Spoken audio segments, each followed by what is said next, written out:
They called it justice, not mercy, not forgiveness, justice. And when the Vikings decided a man deserved it, the punishment was so horrifying that historians still argue today whether it was real or too monstrous to believe. This is the story of the blood eagle, a punishment whispered in Norse sagas, feared across medieval Europe, and remembered as the most brutal execution ever recorded in Viking history. But before we reach the ritual itself, you must understand something about the Vikings. They were not mindless savages. They were farmers, poets, explorers, traders, men and women who believed the universe was ruled by honor, fate, and the gods. Every action echoed into eternity. Every death mattered, and some deaths mattered more than others. In the Viking world, betrayal was worse than murder. Cowardice was worse than death. And insulting a king, a bloodline, or the gods themselves demanded a punishment so severe it would echo through generations. That punishment was not reserved for common criminals. The blood eagle was for kings, for traitors, for enemies who committed unforgivable crimes. According to the Norse Sagas, this ritual was carried out only in extreme cases, when vengeance became sacred duty. One of the earliest and most famous accounts comes from the Saga of Ragnar Lothbrok, the legendary Viking king whose sons would shake Europe to its core. Ragnar was captured by King Ælla of Northumbria. Instead of granting him an honorable death, Ælla threw Ragnar into a pit of venomous snakes, a slow, humiliating execution meant to break him. But Ragnar did not scream. He laughed, and with his final breath, he warned Ælla how the little pigs would grunt if they knew how the old boar suffers. Those words sealed Ella's fate. When Ragnar's sons, Ivar the Boneless, Bjorn Ironside, and Ubba, learned of their father's death, they did not seek peace. They sought ritual vengeance, not a battlefield death, not a swift execution. They chose something older, darker, something meant to honor Odin himself. The sagas claim that when Ælla was finally captured, he was not simply killed. He was made an offering. The Vikings called it blodørn, the blood eagle. But what exactly was it? Did it truly happen? Or was it a myth exaggerated by Christian chroniclers to paint the Norse as monsters? Modern historians are divided.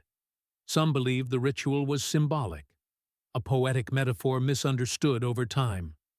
Others argue that multiple independent sources describe it with chilling consistency.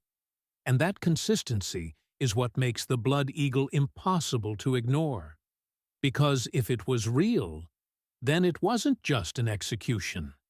It was a message, a warning to kings, a sacrifice to the gods, and a fate so terrifying that enemies would rather die in battle than face it alive.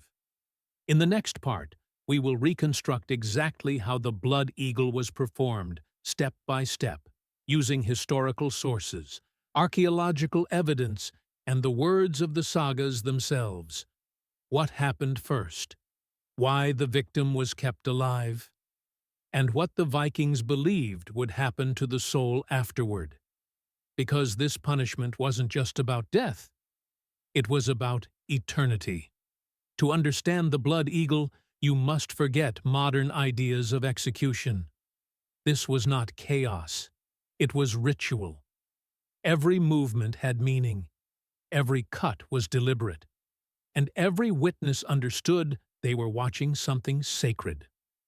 According to the Norse sources, including the Orkneyinga saga, the Saga of Ragnar's sons, and later medieval chronicles, the blood eagle began only after the condemned had been fully restrained. The victim was laid face down, arms bound, chest exposed, back presented to the executioner. There was no struggle. This was important. In Viking belief, a man who faced death without screaming showed strength. and strength was respected, even in enemies. A victim who endured pain without breaking proved worthy of remembrance, even in disgrace. The executioner, often a chieftain or high-ranking warrior, began by marking the back, tracing the shape of an eagle's wings across the ribs. This was not decoration. The eagle was sacred to Odin, the All-Father, god of war, wisdom, and death. Ravens followed Odin into battle, feeding on the fallen. The blood eagle symbolized giving Odin a victim still alive. Then came the first cut. The skin along the spine was sliced open, slow and precise, exposing muscle and bone. From there, the ribs were severed from the spine one by one, using a blade or chisel. This is where modern skepticism often begins. Could this really be done? Anatomically, yes. The ribs attach to the spine at joints that can be separated with force. Medieval surgeons knew this, but the pain would have been beyond comprehension. Yet the sagas insist on something crucial. The victim was expected to remain silent. If he screamed, the ritual was considered a failure, an insult to Odin. A man who endured until the end, however, was believed to earn a place in Valhalla, even as an enemy. Once the ribs were freed, they were pulled outward, like wings opening. The lungs were then drawn out through the gaps and spread over the ribs, creating the appearance of a living eagle carved into human flesh. This is where the name comes from, the blood eagle. And according to the sources, if the victim was still breathing at this stage, if the lungs moved with each breath, it was considered a sign that the gods had accepted the sacrifice. The execution ended only after blood loss or shock claimed the victim. No mercy blow, no final strike. Because this was not just punishment, it was communication with the divine. But why go this far? Why create a death so elaborate, so extreme, so unforgettable? The answer lies in Viking concepts of honor and memory. In Norse culture, the worst fate was not death. It was being forgotten. To die in a way that would be spoken of for generations, even in terror, meant immortality. Songs would be sung. Sagas would be written. Your name would survive. And the Vikings understood something deeply unsettling. Fear travels faster than armies. News of the blood eagle spread across Britain and Europe, magnified with each retelling. Kings heard it. Monks wrote it down. Enemies imagined it. And many chose surrender, or flight, rather than risk becoming the next offering. But here's the most disturbing truth of all. This ritual was not performed often. It didn't need to be. Because once was enough. In the next part, we'll confront the controversy head-on. Did the blood eagle truly happen? Or was it exaggerated propaganda created by terrified Christian chroniclers? What modern historians and archaeologists actually say may surprise you.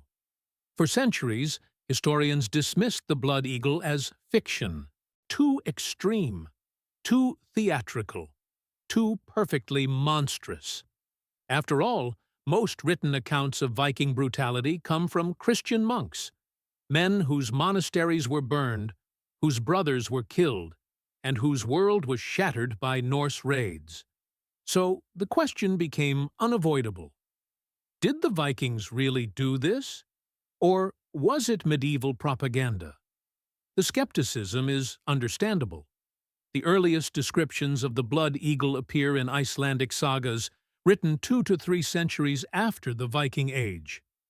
These sagas were recorded by Christian scribes, long after the Norse gods had faded from open worship. But here's where the story becomes unsettling. The blood eagle is not mentioned once. It appears in multiple independent sources, written in different regions, describing similar rituals with similar symbolism. The Orkneyinga saga tells of Earl Torf Einar performing the blood eagle on Halfdan Longleg after killing his father. The Saga of Ragnar's sons describes the execution of King Ælla.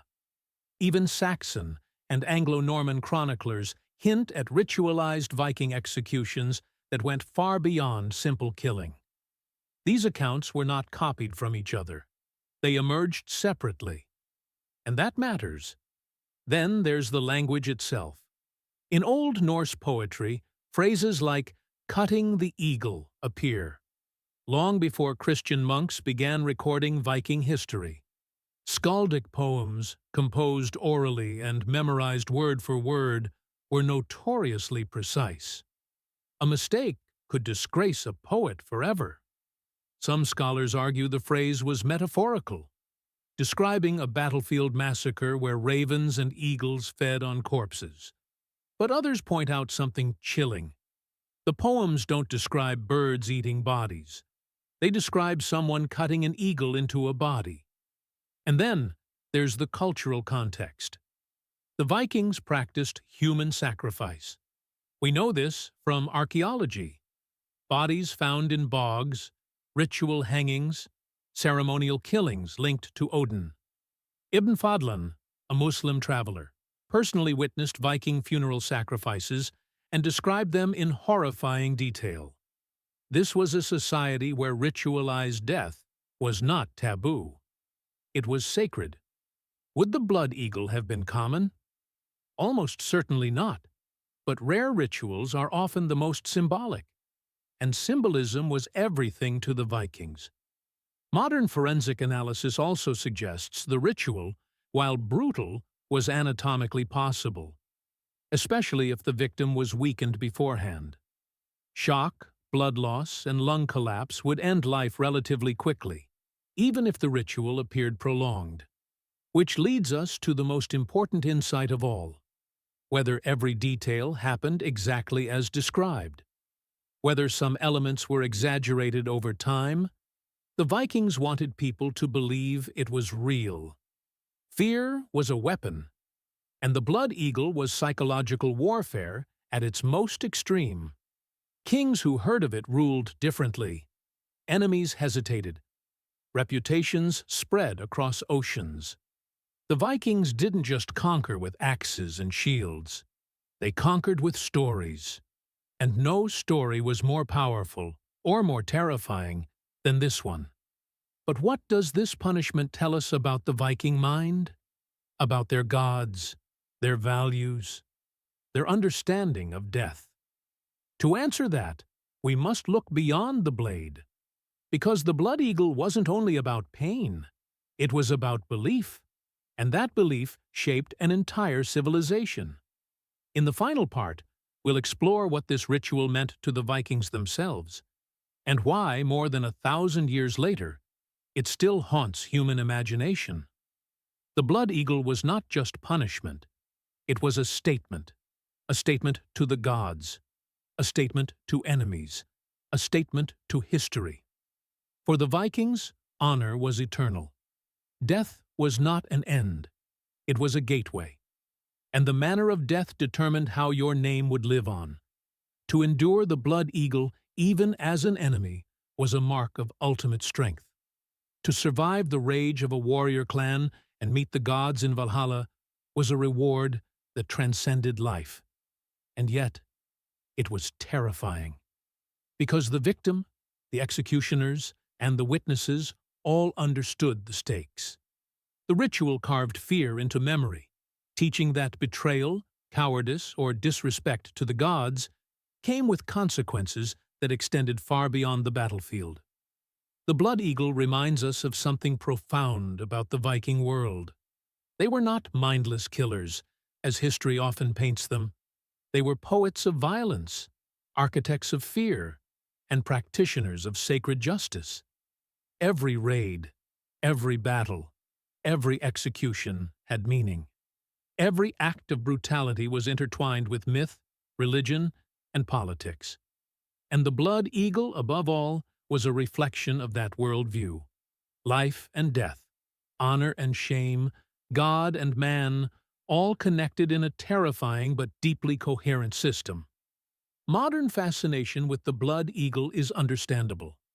We are drawn to it because it challenges our understanding of morality, power, and human capability. It is gruesome. It is extreme. And yet, in the context of Viking culture, it was also sacred and symbolic, a ritual designed to echo through eternity. Even today, historians, writers, and filmmakers wrestle with it, trying to imagine the courage or madness required to carry it out. The ritual has become a lens into a civilization that valued memory over comfort, courage over life, and divine favor over fear. And that is why the blood eagle continues to captivate the human imagination. It is more than a punishment. It is a story of fear, vengeance, faith, and legacy. A story that begins with betrayal, escalates to unimaginable horror, and ends with immortality through memory. So, the next time you hear a tale of Vikings, remember this. They were not just raiders. They were storytellers of the extreme, shaping history with blood, myth, and terror. And sometimes, the story they told was written in the wings of an eagle carved into a man's back. The blood eagle, the most brutal Viking punishment ever recorded.